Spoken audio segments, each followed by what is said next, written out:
মায়েদেরকে একটা কথা বলি, ছেলে মানে আমরাও জন্ম নিয়েছিলাম মায়ের কোলে, আপনারাও জন্ম নিয়েছিলেন। আর যে কোনো শিশু জন্ম নেওয়ার পরে হাসাহাসি করে না কান্নাকাটি করে? মানে এখানে এমন কেউ আছেন নাকি যিনি জন্মের সময় হাসাহাসি করেছিলেন? কেউ করেনি। মানে জন্ম যেদিনকে নিতে হয়েছিল সেদিন কিন্তু আমরা সবাই কেঁদেছিলাম। আচ্ছা শুনুন, একটা কথা বলি, জন্মের শুভক্ষণে মানুষ কাঁদে। একটু বড় হওয়ার পরে যখন সংসারের দায়িত্বটা চেপে যায় তখন সংসারের ঘানি টানতে টানতে চোখে এসে যায় জল। এরপরে যখন সংসারের প্রত্যেকটা মানুষকে ভালোবাসতে বাসতে নিজের সম্পদ বিলিয়ে দেয়, প্রতিদানে জীবনের শেষের দিকে গিয়ে দেখবেন যার জন্য আপনি সর্বহারা হলেন সে আপনাকে বুক ভরা ব্যথা দিল, ভালোবাসা দিল না। সেদিন আপনি গুমড়ে গুমড়ে চোখের আড়াল করে কাঁদলেন, মানুষকে বলতে পারলেন না। সংসারী মানুষ ভালো যাকে বেশি বাসলো সে তাকে ব্যথা দিল, সেই ব্যথা লুকিয়ে লুকিয়ে কাঁদলো। আর যেদিন তার মৃত্যু হলো সেদিন মৃত্যু যন্ত্রণায় কাঁদলো। তাহলে বলুন, মানুষ হাসলো কোন দিন? এইগুলো বোঝার দরকার।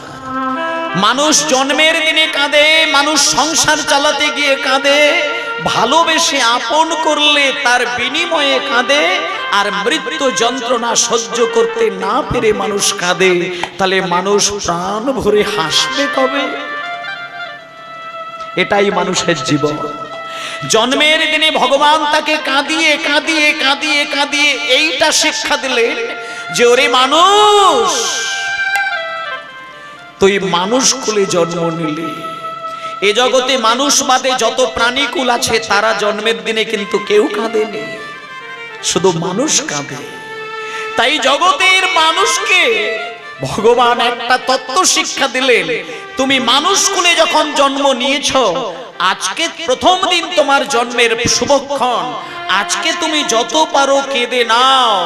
কাঁদার অভ্যাসটা তুমি আজকে থেকে তৈরি হয়ে যাও, তোমাকে সারাটা জীবন কাঁদতে হবে। নিতাই গৌর প্রেমানন্দে হরি বল। কিন্তু এই কান্নাকাটি করতে করতে তার ভেতরে এমন একটা কর্ম করে দিয়ে চলে যাও, এমন একটা কাজ তুমি রেখে দিয়ে চলে যাও যাতে মৃত্যুর দিনে হাসতে হাসতে তুমি মরে যাবে, কিন্তু জগতের মানুষ তোমার কথা যখন মনে করবে তারা যেন তোমার নাম নিতে গিয়ে কাঁদে। তাই গৌর হরি বল। কোন বাবা ছেলের জন্য, একটা সত্য কথা বলি, কোন দাদু যদি নাতির জন্য 500 বিঘে জমি রেখে দিয়ে মরে যায়, ওই নাতি কতগুলো বছর দাদুর মৃত্যুর দিনে কাঁদবে? কাঁদবে না। একটা দুটো 5টা বছর হয়তো দাদুর কথা মনে করবে, কিন্তু সারা জীবন দাদুর মৃত্যুর দিনটা আসলে পরে দাদুর গলায় মালা দিতে গিয়ে কটা নাতি চোখের জলে দাদুর চরণ ধোবে? কেউ করবে না। কিন্তু বলুন তো, ক্ষুদিরাম বসু, রাজা রামমোহন রায়, ঈশ্বরচন্দ্র বিদ্যাসাগর, কবিগুরু রবীন্দ্রনাথ ঠাকুর, নিত্যানন্দ প্রভু, চৈতন্য মহাপ্রভু, এরা আলাদা করে আমাদেরকে সোনাদানা গয়নাকাটি জমি জায়গা দেয়নি, কিন্তু একটা করে এদের দিন আসে, সারা বাংলার মানুষ তাদের গলায় মালা দিতে গিয়ে আজও কিন্তু বাঙালি কাঁদে। তাই বলছে, এমন তুমি কর্ম করে দিয়ে চলে যাও যাতে তুমি নীরবে হাসতে হাসতে চলে যাবে, জগৎ তোমার জন্য কাঁদবে। তাই আজকে নরোত্তম জন্ম নিয়েছেন নারায়ণী দেবীর গর্ভে, নারায়ণী দেবীর কোলে। জন্ম নেবার সঙ্গে সঙ্গে মা মা বলিয়া শিশু কাঁদিতে লাগিল। হরি হরি বল। মা বলিয়া শিশু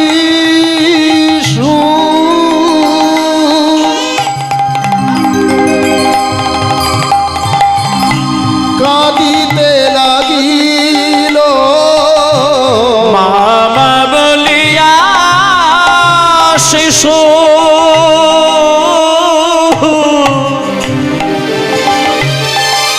কাঁদিতে লাগিল মা বলিয়া শিশু মা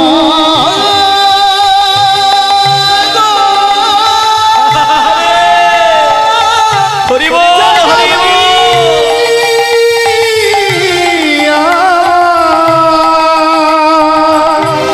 মা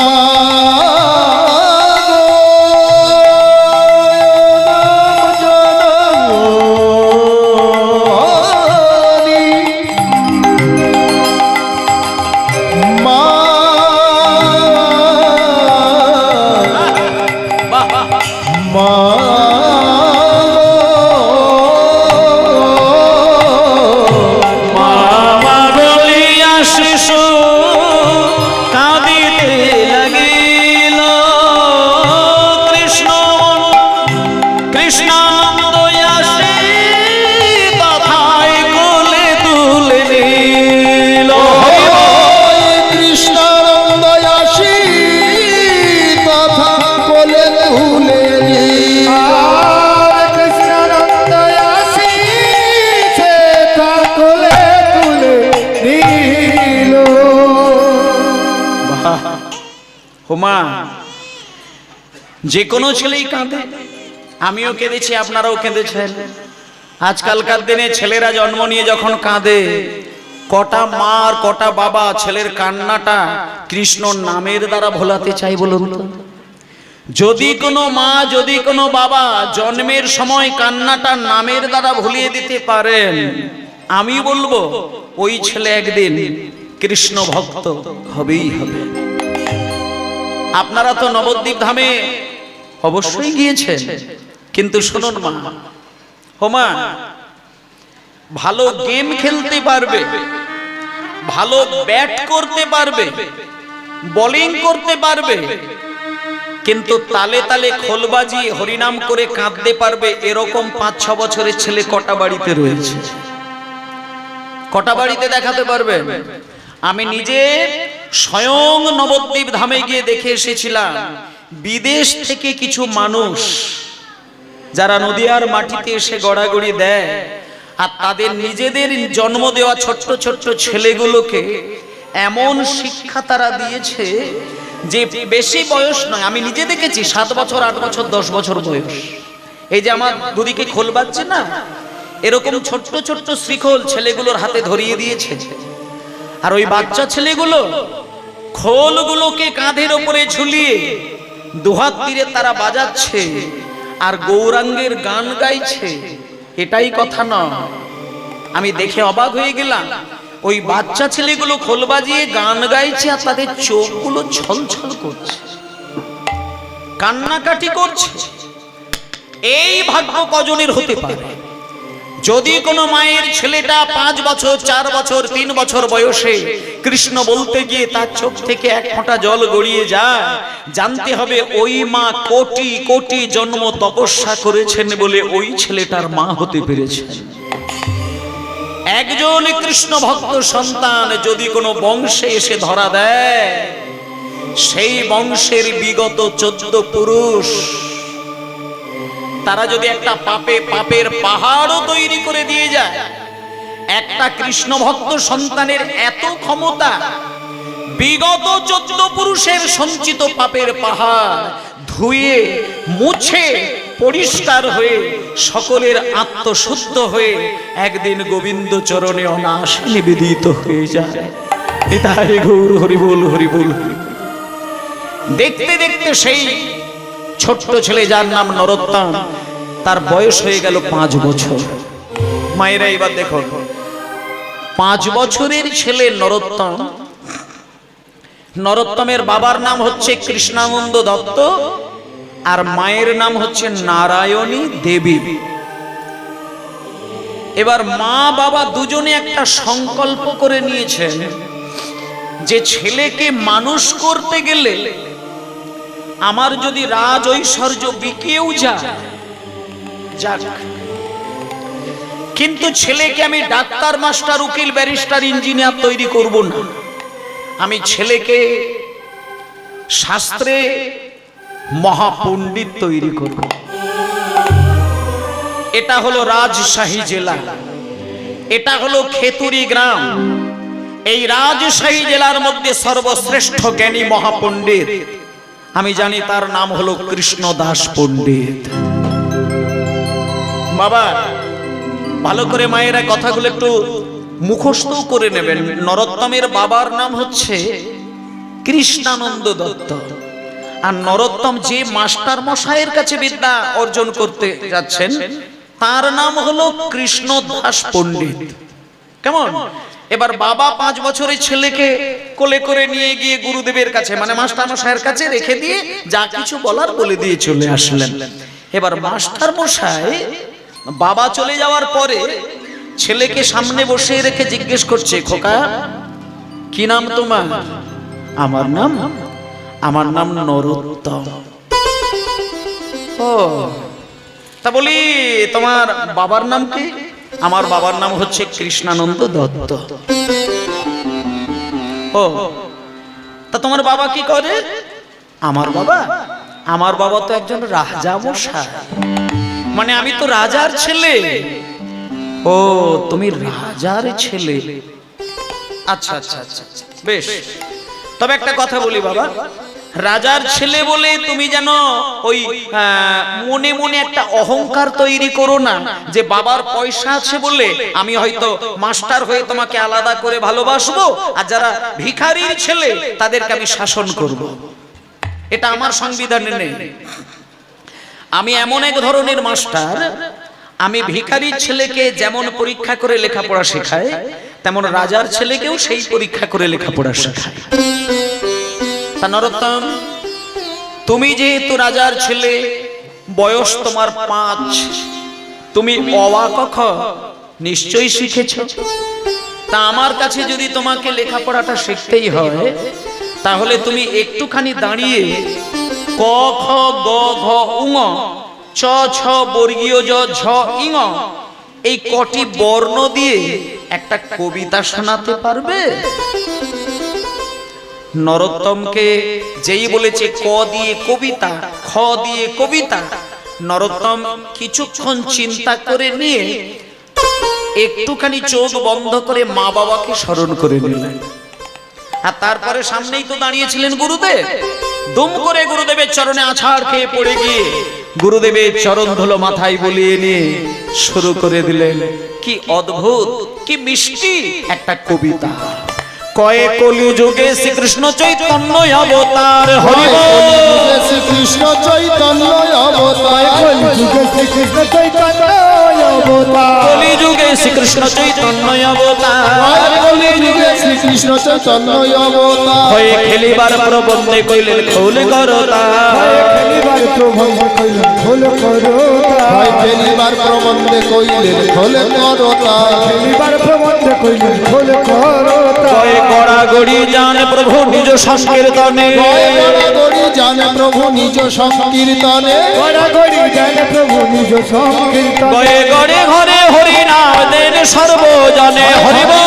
হরি নাম দেন সর্বজনে, ঘরে হরি নাম দেন সর্বজনে, ঘরে ঘরে হরি নাম দেন সর্বজনে। উচ্চ স্বরে গানে প্রভু জীবের লাগিয়া, উচ্চ স্বরে গানে প্রভু জীবের লাগিয়া, উচ্চ স্বরে গান প্রভু জীবের লাগিয়া, উচ্চ স্বরে গানে প্রভু জীবের লাগিয়া, ছয় চৈতন্য করলো জীবে কৃষ্ণ নাম দিয়া, ছয় চৈতন্য করয় জীবে কৃষ্ণ নাম দিয়া, চৈতন্য করয় জীবের কৃষ্ণ নাম দিয়া। নিতাই গৌর হরি বল, হরি বল, হরি বল। আচ্ছা নরোত্তম বসো। বলি তুমি যে আমার কাছে এই মিষ্টি কবিতাটা শোনালে, এটা কি তোমার মানে এর আগে কি কোথাও তুমি এই অদ্ভুত কবিতাটি শুনেছো, নাকি তোমার মা বাবা তোমাকে এটা শিখিয়ে দিয়েছেন?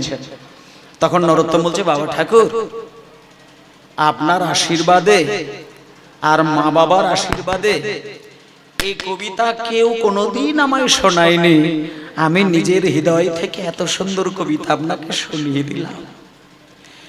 গুরুদেবের দুটো হাত মাথায় উঠে গেল। শুধু একটা কথা বললেন যে নরোত্তম, এই কবিতা যার হৃদয় থেকে সৃষ্টি হয়, আমি এটুকু অন্তত জানি, সে মায়ের গর্ভ থেকে পণ্ডিত হয়ে আসা ছাড়া আর কিছু হতে পারে না।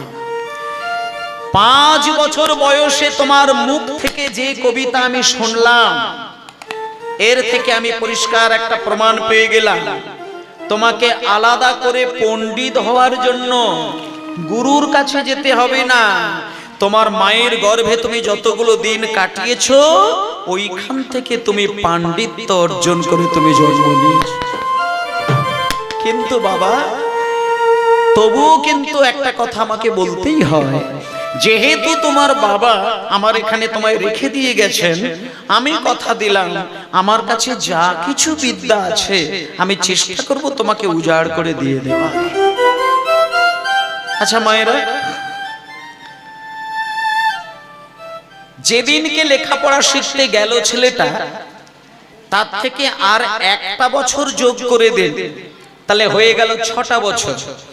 ঠিক 6 বছর যেদিন নরোত্তমের বয়স, সেদিন মাস্টার মশাই ওই নরোত্তমের কাছ থেকে 4খানা বেদ, 6খানা দর্শন এ সম্পর্কে যা কিছু জানতে চায়, নরোত্তম অনায়াসে চোখ বন্ধ করে জলের মতন সেই শ্লোক মুখস্থ বলে দেয়। মানে 6 বছরের ছেলেটা এত কঠিন শ্লোক কি করে মুখস্থ করলো, ভাবতেই পারলো না। ঠিক 6 বছরের মাথা গুরুদেব বললেন, খোকা, এই নরোত্তম, আমি তোমাকে একটা কথা আজকে শেষ কথা শুনিয়ে দিই। আমার কাছে যা বিদ্যা, বুদ্ধি, জ্ঞান, পাণ্ডিত্য ছিল, আমি তোমাকে উজাড় করে দিয়ে দিলাম। আর আমার কাছে কোনো বিদ্যা নেই বাবা, তবে একটা শেষ কথা তোমাকে বলে দিই, এরপরে তুমি তোমার বাড়িতে চলে যাও। তুমি আমার শেষ শব্দ হচ্ছে গো, কোথায় পাওয়ারের ডিস্টার্ব হচ্ছে। আচ্ছা ঠিক আছে মায়েরা, নরোত্তমকে 6 বছর বয়সে গুরু, আস্তে আস্তে ওদিকে, তুমি এদিকে থাকো। 6 বছর বয়সী ছেলেকে গুরুদেব বলছেন, নরোত্তম,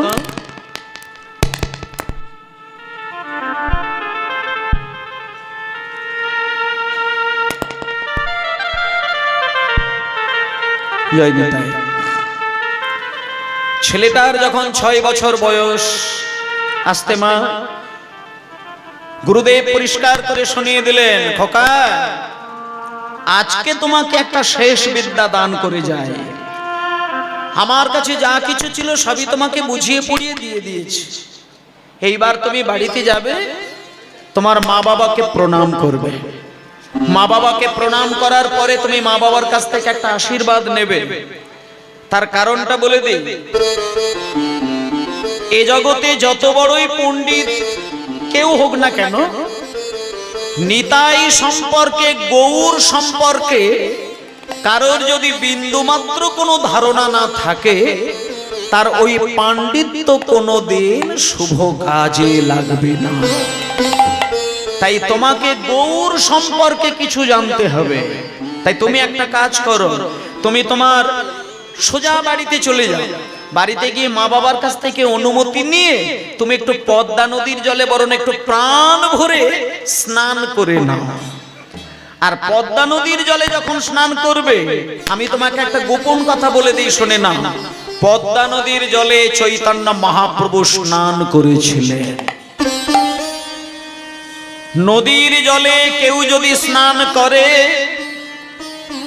আমি যতটুকু জানি, যে ব্যক্তি নদীতে স্নান করবে, তার কিছু হোক বা না হোক, অন্তত পায়ের ধুলোটা কিন্তু নদীর জলের সাথে মিশে থাকবে।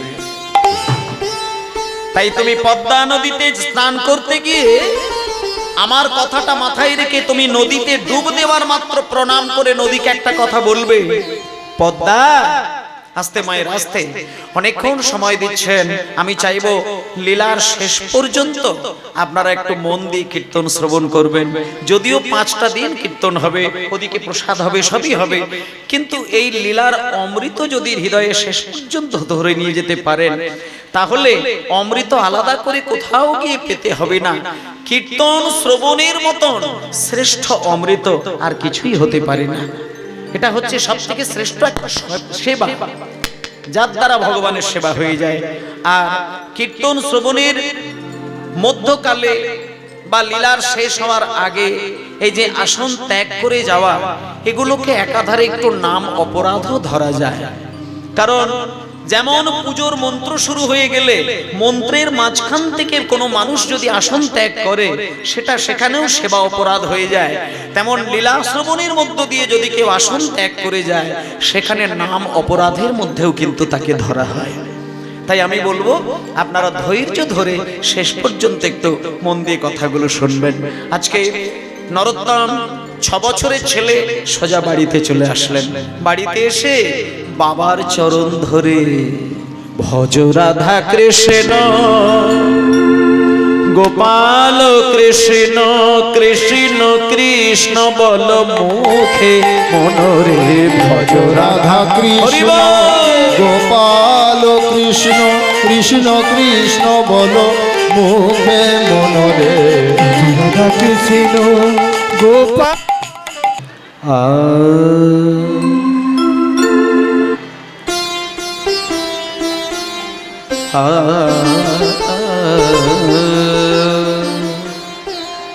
হরে কৃষ্ণ হরে কৃষ্ণ হরে কৃষ্ণ।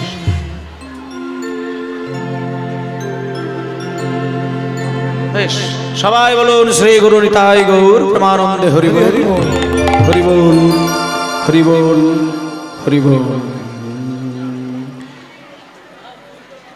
যে কথাটা হচ্ছিল, নরোত্তম সোজা ছুটে আসলো, 6টা বছর বয়স। যাকে যাক, মেশিনের গোলযোগ তো হতেই পারে, ওটা এত ভাবনা চিন্তার নয়। ঠিক হয়ে গেছে, এবার চলুন দেখি